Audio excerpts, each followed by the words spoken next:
the government, it can have such a huge impact on your life. For example, here in France, the maximum official allowed work hours from the government is around 35 hours. Over there in Switzerland, it's 40 hours. So yeah, it's just interesting again to see how big of a difference, your environment, where you live, the government, it can have such a huge impact on your life. And step over the line, step over the river, which again I think is really funny.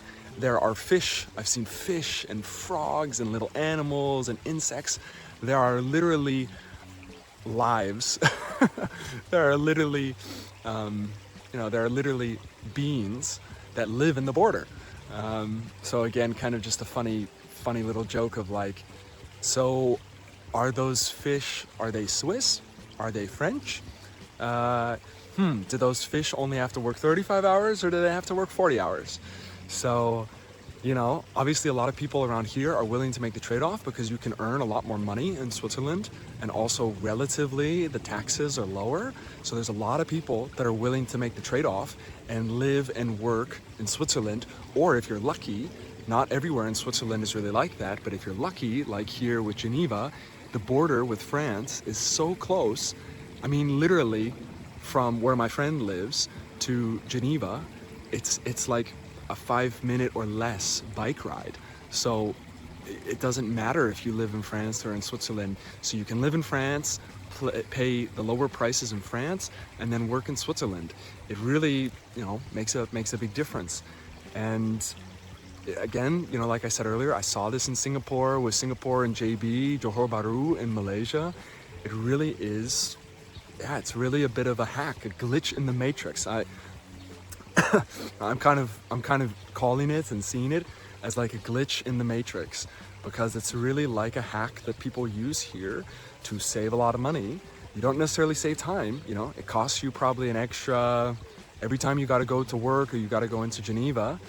And Geneva is a bit more where the life is, especially if you're looking for an international, diverse expats and a lot of English speakers. It's in Geneva. It's not here in France on the other side of the border. And it's a trade-off, right? You're trading your time for money. And of course, it's what most of us have to do.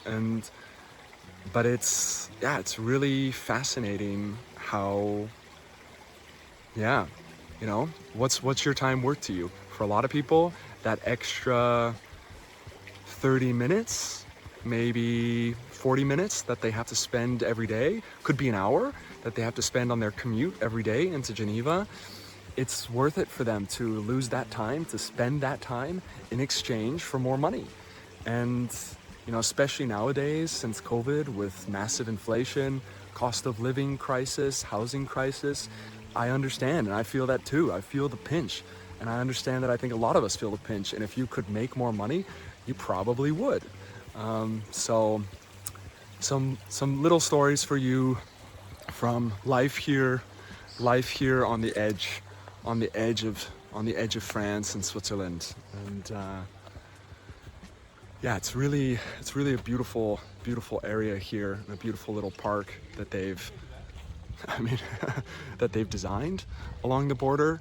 But let's be honest, all this nature and all this space was here and didn't really need to be designed. So it's a pretty nice area. Got a lot of like outdoor equipment, outdoor facilities, outdoor gym, and there's a really big outdoor gym that's coming up that I've liked to go to pretty often. And so it's really a bit of a hack. A lot of people, the ones that are willing, are living across the border here in France, and that's also what my friends are doing to really benefit from the opportunity to really work more, save more, and boost and accelerate their careers and their finances. And I think that's a big trade-off for a lot of us. I mean, with my time and work in San Francisco and Silicon Valley, I was really grateful for that time, and I think that really boosted my career and really helped boost my finances. And, you know, a lot of people in Europe, it's pretty interesting. A lot of people in Europe either are, you know, I mean, obviously not most of them, right? But some of them really think about going to Switzerland or also going to the US.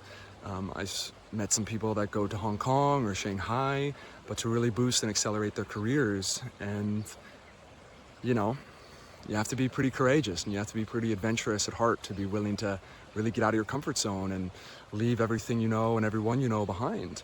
But I really have a lot of respect for people that do that, and I think it's a really great and important thing to do.